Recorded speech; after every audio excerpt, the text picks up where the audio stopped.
Actualité du jour, c'est vendredi 13 septembre 2024 à la Cité de l'Union africaine. Le chef de l'État, Félix Tshisekedi, a présidé la 13e réunion du Conseil des ministres du gouvernement souminois.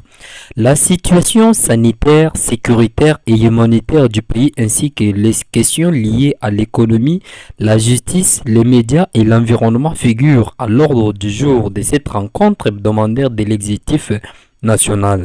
De l'autre côté, le tribunal militaire de Kinshasa-Ngombe, siégeant en audience foraine à la prison militaire de Ndolo, a rendu ce vendredi 13 septembre son verdict dans le procès de la tentative du coup d'État en RDC.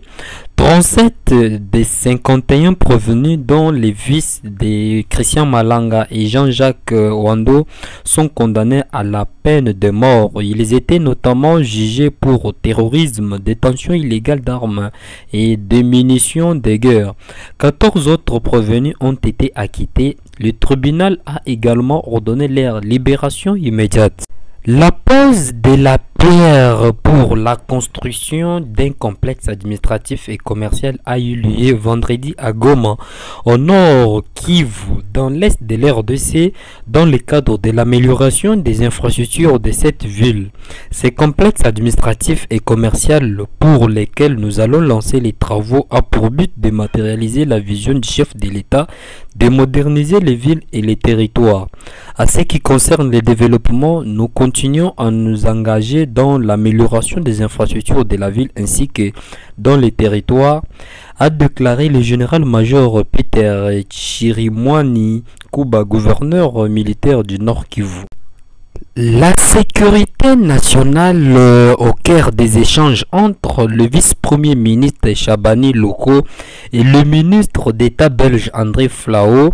Cette rencontre était basée essentiellement sur la sécurité et surtout la nécessité de former le personnel politique et administratif sur la décentralisation afin d'éviter des conséquences néfastes et négatives pouvant mettre en péril la gestion des provinces. Suivez. D'abord, c'est une belle rencontre. Je tenais à rencontrer le ministre pour effectivement l'encourager dans le travail important qu'il a amené au sein du gouvernement, pour prolonger aussi la discussion que j'ai eue avec la première ministre hier.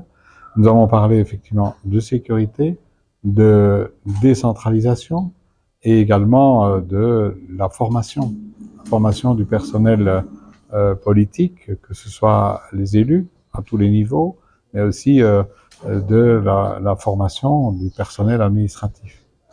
Il a également été question de la sécurité civile et aussi de contact par rapport à la situation préoccupante dans l'Est.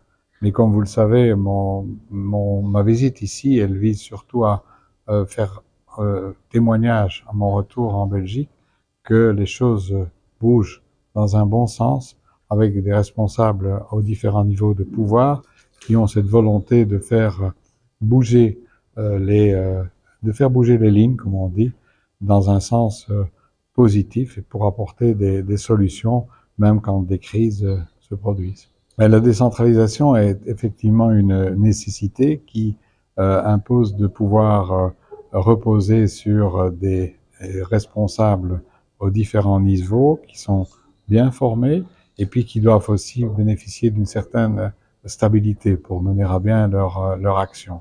C'est une décentralisation qui ne peut pas compter sur une stabilisation, par exemple, des gouverneurs de province, risque d'être marquée par des incertitudes, et qui dit incertitude dit désordre, qui dit désordre dit conséquences négatives pour le personnel.